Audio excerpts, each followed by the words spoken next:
a estreia mais popular da temporada passada e provavelmente o anime de Kaiju mais famoso de todos os tempos, bora pra Kaiju Number 8.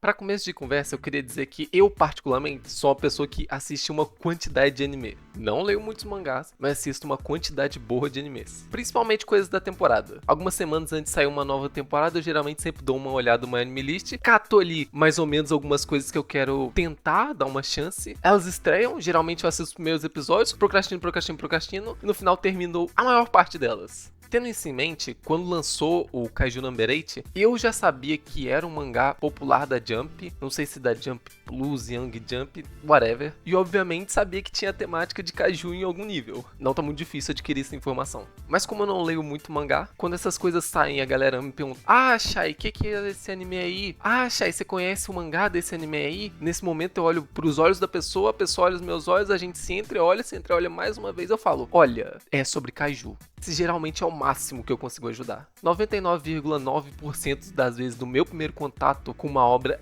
é pelo anime, é pela adaptação anime. Então quando me perguntaram, foi exatamente isso que eu respondi. Mangá, Jump, Kaiju, e é isso. O que à primeira vista, mesmo sem saber praticamente nada, eu achei curioso, porque apesar da cultura japonesa ser muito conhecida pelos kaijus, Godzilla principalmente, e existir muitos filmes sobre, eu não lembro de muitos animes sobre kaijus. Ainda mais animes que não sejam do Godzilla. Os únicos que vêm na minha mente são Gridman e Dynazenon, que são reinvenções de um tokusatsu antigo de 1900 lá vai bolinha. Então coisas completamente novas, eu pelo menos não me recordo. O que é um ponto positivo, a obra já tá desmatando um território não muito bem explorado. E os primeiros minutos, nossa, eles te causam uma impressão bem forte. O anime te joga no meio de uma operação kaiju e você consegue sentir genuinamente aquela situação. O impacto na vida das pessoas, a proporção da destruição, a repercussão midiática, a urgência do momento e principalmente a escala do kaiju. Tu para e pensa, tá, a gente definitivamente está assistindo um anime de kaiju. E aí a gente tá lá em cima vendo a força de defesa lidar com o kaiju, o que já é impactante. E aí a gente desce lá embaixo, porque na sombra desses heróis matadores de kaiju, tá uma galera que a gente nunca se questionou a existência, por simplesmente não ter feito a pergunta lógica de quem limpa isso daqui?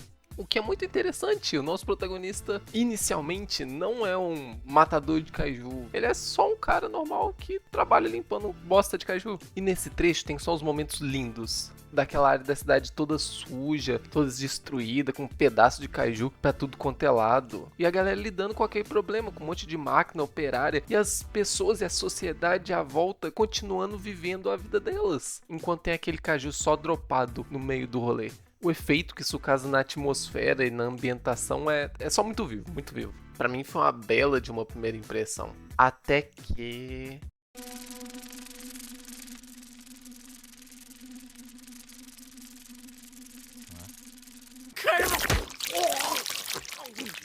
Sejamos justos, o anime já tinha dado a deixa que ia ser um shonen de batalha. O arco do protagonista naquele episódio já tinha deixado evidente que ele ia tentar se alistar de novo para a tropa de matador de kaiju, e muito provavelmente a história ia seguir por aí mesmo. A minhoca ali, novidade, surpresa, mas de resto... Ainda com essa escolha estranha e repentina, eu tava gostando. Me questionando um pouco o que tinha acabado de acontecer? Sim. Querendo saber no que isso ia dar? Também. Ele ia prestar o teste de novo, mas eu achei que o gimmick, o truque da coisa, seria que agora ele tá mais experiente, mais maduro. Ele ia usar o que ele aprendeu trabalhando como limpador de kaiju. E o anime até tenta fazer isso, mas essa parte eu vou abordar mais tarde. Porque eu gosto do personagem do Kafka e os conflitos que ele tem inicialmente. Porque na vida, pra várias coisas, tem gente que é boa e tem gente que é ruim. Tem gente que é boa em matemática, tem gente que é ruim. Tem gente que é boa jogando bola, tem gente que é ruim. Tem gente que é boa em matar kaiju e tem gente que é ruim. E o nosso protagonista tá entre esses, ele só não tem aptidão pra ser um matador de kaiju. E a idade que escolheu-se pra ele e a maneira com que ele é retratado, ele é o cara que se acha velho demais pra fazer as coisas, se acha velho demais pra seguir o sonho dele de infância. Ele vê a idade passando, vê que ele não chegou exatamente onde ele queria chegar, que ele se tornou um assalariado comum, porque... bem, você tem que pagar as contas, viver dia após dia. É bem real, saca, esse drama dele. E consideravelmente diferente também. Porque Ele é um cara que quer ajudar as pessoas. E bom, ele ajuda as pessoas, né? Não é só a função de matador de kaiju, que é uma função útil para a sociedade, mas não é uma função glamurosa, não tem o heroísmo que ele sonhava quando era criança. Muito também representado na promessa que ele fez à amiga de infância dele, de não, no futuro a gente vai estar junto, a gente vai ser heróis, a gente não vai deixar que uma coisa dessas aconteça de novo, uma tragédia com os kaiju e papapá. Aí ele olha para essa amiga dele ao longe, que se tornou a grande comandante, ele olha para ele e ele fala, se pá que eu fiquei pra trás, tá ligado? Ele olha pro Reno, que é o novato no emprego de limpador de kaiju, e na cabeça dele passa, pô, esse cara também quer ser matador de kaiju, ele é mais apto e mais novo que eu. Se pá, isso é coisa de jovem, tá ligado? Porque apesar dele ser meio metido e meio cabeça duro no início, antes deles se tornarem amigos, ele tá muito convicto, e aquela convicção de jovem de não, vai dar certo, porque eu vou fazer dar certo. Que é uma postura que faz o Kafka refletir sobre as decisões que ele tá tomando na vida dele. Ele tá na posição de, eu desisti, mas eu não quero aceitar que eu desisti, eu tento de novo, o que eu faço? Até aqui eu falei bastante do episódio 1, né? Eu gostei bastante dele e ele abriu várias possibilidades que não exatamente foram os caminhos seguidos aqui. Eu não lembro se eu vi no Twitter ou vi alguém comentando por aí que essa história, devido ao conceito dos limpadores de kaiju, poderia ser completamente diferente do que ela é. Ignorar toda essa veia de Battle Shonen e, sei lá, fazer um slice of life da rapaziada limpando kaiju e a gente vendo o dia a dia deles, as ferramentas de trabalho, os procedimentos, esse tipo de coisa. E sim, poderia ser uma história bem interessante, mas não é a história que quer ser contada aqui, não é a história que está sendo contada aqui. Apesar disso, o que está sendo contado e mostrado aqui é bom. A partir do episódio 2, a decisão de enfiar uma minhoca kaiju goela abaixo do nosso protagonista já tem consequências bem claras. Porque aí começa uma comédia nonsense, maluca, do protagonista transformando, destransformando e transformando em partes e retransformando e virando kaiju e fazendo... E eu fiquei... What? Porque alguma parte de mim, e aqui eu admito meu erro, pensou que isso seria tratado de uma maneira mais sinistra, sei lá, não com um tom cômico. Aliás, daqui pra frente, o anime veste o fardamento de vez, né, de um shonenzão de luta. Tanto em tom, quanto em estrutura. E os efeitos desses novos poderes de kaiju do Kafka começam a ficar bem nítidos. Porque até então, ele só não era bom o suficiente pra se tornar um matador de kaiju. Mas agora ele ganhou poderes pra ser bom. O que traz uma outra faceta pra coisa agora. Porque ele tem esses poderes, ele tem essas habilidades. E o conflito começa a se tornar menos eu sou velho, não sou bom, deveria desistir disso. E mais agora eu tenho esses poderes, como que eu vou entrar na tropa de matadores de kaiju e ajudar as pessoas sem ser descoberto? Porque o kaiju número 8, que é esse kaiju que ele se transforma, ficou conhecido nacionalmente. Mas ninguém, além do Reno e posteriormente mais uma ou outra pessoa, sabem que esse kaiju é ele. E enquanto isso, ainda tem que dar conta dos treinamentos e das operações de matar kaiju. O maior problema pra mim até aí é que por mais que você perceba que coisas estranhas estão acontecendo e que o nível das ameaças estão subindo, que aparentemente os kaijus estão tramando alguma coisa, porque tem isso, né? Aparece um kaiju falante e ele concatenando esquemas e tal, tendo um plano. E também tem um certo mistério de como que o Kafka é uma pessoa e um kaiju ao mesmo tempo agora. Ainda me dá uma sensação que os problemas dele antes de ter poderes eram só mais fortes, tá ligado? E as soluções que ele precisaria procurar pra contornar essas adversidades seriam bem mais inventivas. Mas não, pra mim parece que ficou tudo só mais fácil, porque ele tem um poderzão que ninguém mais tem pra lidar com isso. O que já me dá um certo desânimo, porque por mais que o anime tente exaltar as outras qualidades dele, sim, ele tem mais experiência, sim, ele tem um conhecimento. As coisas continuam se solucionando por ele se transformar num kaiju porradeiro e dar um socão no bicho. E que baita socão, porque tem alguns que só desintegram um bicho numa porrada só. E falando em socão, a qualidade da animação, em alguns momentos ela tá de ponta, outros momentos ela tá boa, mas eu não sou um especialista em animação nem nada do tipo. Até vou deixar recomendado aqui esse vídeo do canal Estudo de Animação, que nesse aspecto as opiniões deles são muito melhor estruturadas que as minhas, e é um vídeo bem da hora, assistam. Para além disso, outra coisa que me incomodou muito nas lutas foram os efeitos sonoros. Eu não sei se eles estão abafados ou só baixos mesmo, mal mixados, sei lá. Eu sei que eles não têm impacto nenhum, eles são muito broxas, tadinhos. Ouve só aí.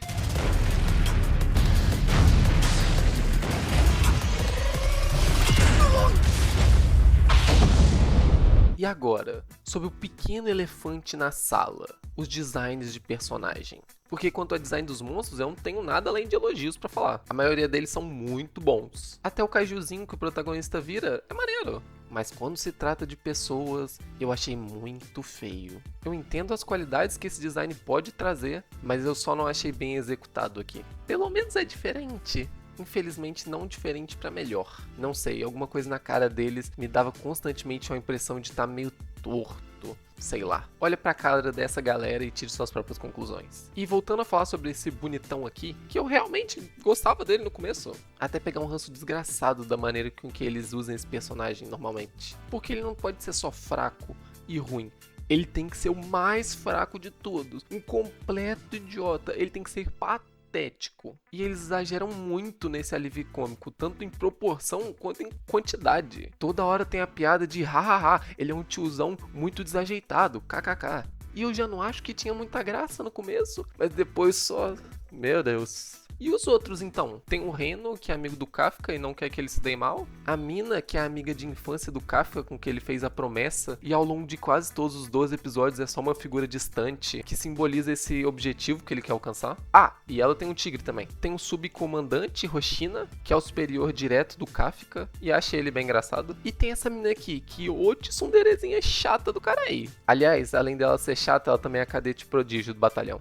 E bom, além desses, quem é toda essa outra rapaziada que tá na ending do anime? É uma resposta que eu também queria saber, porque na teoria eles são os outros cadetes que fizeram o exame e passaram, mas eles nunca exatamente chegam a ser personagens mesmo. Eles meio que são um fio de personalidade pra se encaixar dentro de algum arquétipo e um design feinho. A gente vê umas montagens da passagem de tempo deles treinando juntos, e a partir de então o anime já quer que a gente considere eles como amigos do Kafka. Quer que a gente em certo nível goste e se importe com eles. Mas o Kafka mesmo, eu não lembro se ele trocou mais de 2 frases com cada um deles. E só essa montagenzinha não é suficiente pra isso, né?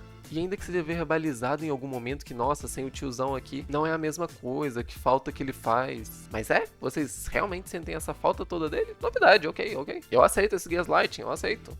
Eu tenho que confessar que na meiuca eu já estava bem desinteressado de Kaiju Number 8. O exame de admissão passou, a primeira missão passou, mas não tinha nada demais. Nada de horripilante, mas ali numa média de não fede nem cheira. Teve alguns flashbacks sem vergonha no meio de umas lutas, pra tentar criar uma empatia imediata com esse personagem que estava numa situação de tensão, que isso sim não funcionou mesmo, até que vem o episódio 9 e 10. Que são o ataque surpresa e a grande decisão do Kafka. E ali sim fisgou parte de mim de volta. Primeiro que tu fica, tá porra, porque a lógica padrão de Kaiju Number 8 é que o lado da humanidade está lá suave, até que algum Kaiju ataca e aí sim eles têm que resolver o problema. Eles não têm que agir, eles têm que reagir à situação. Então eles serem atacados não é novidade, mas o poder de fogo utilizado e eles mirarem exatamente uma base da corporação de matador de Kaijus, isso sim é surpreendente. E tem aquele take muito maneiro do Kafka de costas, olhando pro céu e vendo uma chuva de meteoros vindo em direção dele. E o episódio seguinte, tirando o episódio 1, é provavelmente o melhor momento de Kaiju Number 8 até aqui. Que é a decisão do Kafka de se revelar pra todo mundo como Kaiju Number 8, pra salvar geral daquele meteoro, daquela bomba Kaiju, não sei direito aquilo. E além de ser uma baita catarse grandiosa, pela trilha sonora, pela animação, por aquele momento de fudeu de vez, não tem mais o que fazer, também é pelo tamanho da decisão do Kafka, que muda a posição dele inteira dentro da obra. Vira a mesa completamente, porque até então o rolê dele era disfarçar ao máximo que ele era o Kaiju número 8. E agora, bum, todo mundo já sabe, a gente vai ter que lidar com isso agora. Foi da hora. E aí vem as consequências disso. E eu ficava me questionando, vão ser consequências reais? Ou eles só vão tirar esse incômodo da frente pra ele conseguir ser o Kaiju número 8 e atuar normalmente nas missões? Essa é uma resposta que eu não cheguei a uma conclusão exata. Eu acho que talvez só a segunda temporada vai conseguir responder isso com exatidão. Porque apesar do futuro dele estar sendo decidido por um monte de velho fardado numa mesa, e todo mundo lá votar pela execução dele, o líder, o cara que dá a palavra final, decide que ele vai continuar vivo sim, que ele vai servir à corporação de matadores de Kaiju. O que é um pilar muito forte a favor dele. Mas ao mesmo tempo é uma certa corda bamba, porque se acontece alguma coisa com esse cara, fudeu, né? Mas são coisas pro futuro. Outra coisa nova por aqui é que eles adicionam mais uma camada a essa coisa de transformação de Kaiju. Que desde o episódio 1 já deixa bem evidente que Kafka, o nome dele não tá lá por acaso, né? É referência ao escritor Franz Kafka de A Metamorfose, O Processo e outros livros. E em A Metamorfose, como é muito bem conhecido, o nosso protagonista acorda um certo dia e ele virou um bicho. Eu não quero entrar muito no mérito de interpretação do livro, mas ele virou um bicho, um coiso, um monstrinho. E até então a minha interpretação da obra quanto à referência era a mais básica possível, de que ele se chamava Kafka porque ele se transformava num Kaiju. Mas aí no final do anime tem toda uma questão dele perder o controle e as pessoas à volta se questionarem, ele é um humano ou ele é um kaiju. Então talvez, muito talvez, exista um conflito interno dele começar a se questionar se ele é humano ou se ele é um kaiju, e isso talvez começar a comer a mente dele de certa forma. É uma possibilidade. Outra possibilidade que eu acho que eu apostaria mais é que se torne uma dinâmica bem comum de protagonista com poder oculto e sem controle dentro dele. Agora, um nitpicking bobo é que pra mim, pelo menos, não faz sentido nenhum o pessoal realmente deixar ele livre por aí. Usar ele como uma arma, deixar ele trancafiado, ou um daqueles negócios de água lá boiando, pra ser usado quando necessário? Ok, bem plausível. Deixarem ele livre como um cadete normal dentro de um esquadrão normal? Não sei. Mas eu nem tô pedindo tanta lógica assim. Eu sei que a história tem que continuar e segue o baile. No fim, depois de uma jornada de alguns baixos, alguns altos e bastante linha reta sem emoção, o saldo não me soou nem muito no positivo, nem muito no negativo. Foi definitivamente um anime que existiu, que eu vi, e que eu não sei se eu vou voltar pra uma segunda temporada. E aí, gostaram do vídeo? Se sim, deixa um like. Se também achou uma merda, diz aí o que tu achou. E muito obrigado por quem assistiu até aqui. Valeu, falou!